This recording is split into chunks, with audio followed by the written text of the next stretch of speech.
Daily Bible reading, Ezra chapter 6. Thereupon, at the order of King Darius, they searched the archives where the treasures were stored in Babylon.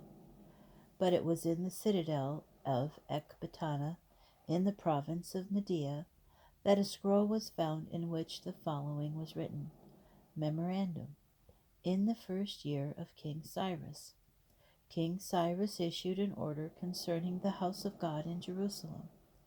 Let the house be rebuilt, a place for offering sacrifices, with the base built up high. Let it be 60 cubits high and 60 cubits wide, with a course of unused timber for each 3 courses of hewn stone.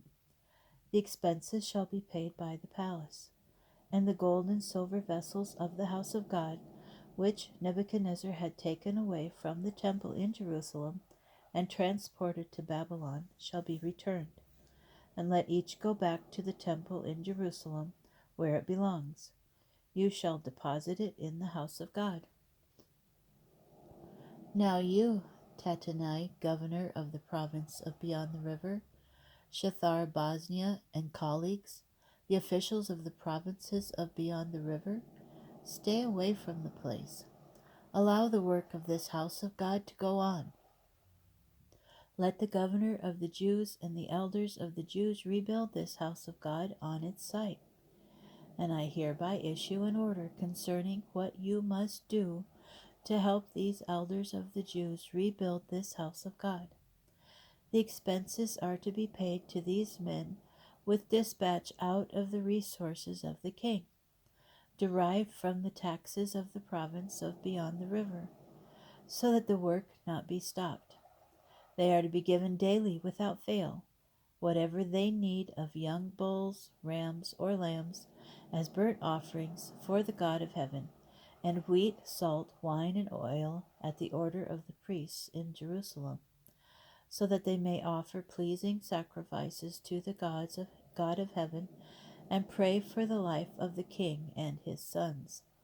I also issue an order that whoever alters this decree shall have a beam removed from his house, and he shall be impaled on it, and his house confiscated. And may the God who established his name there cause the downfall of any king or nation that undertakes to alter or damage that house of God in Jerusalem. I, Darius, have issued the decree. Let it be carried out with dispatch. Then Tattenai, governor of the province of beyond the river, Shethar Bosnai, and the colleagues carried out with dispatch what King Darius had written. So the elders of the Jews progressed in the building, urged on by the prophesying of Haggai the prophet and Zechariah son of Iddo. And they brought the building to completion under the aegis of the God of Israel, and by the order of Cyrus and Darius and King Artaxerxes of Persia. The house was finished on the 3rd of the month of Adar, the 6th year of the reign of King Darius. The Israelites, the priests, and the Levites, and all the other exiles celebrated the dedication of the house of God with joy, and they sacrificed for the dedication of this house of God 100 bulls, 200 rams, 400 lambs, and 12 goats as a purification offering for all of Israel, according to the number of the tribes of Israel. They appointed the priests in their courses, and the Levites in their divisions, for the service of God in Jerusalem, according to the prescription in the book of Moses.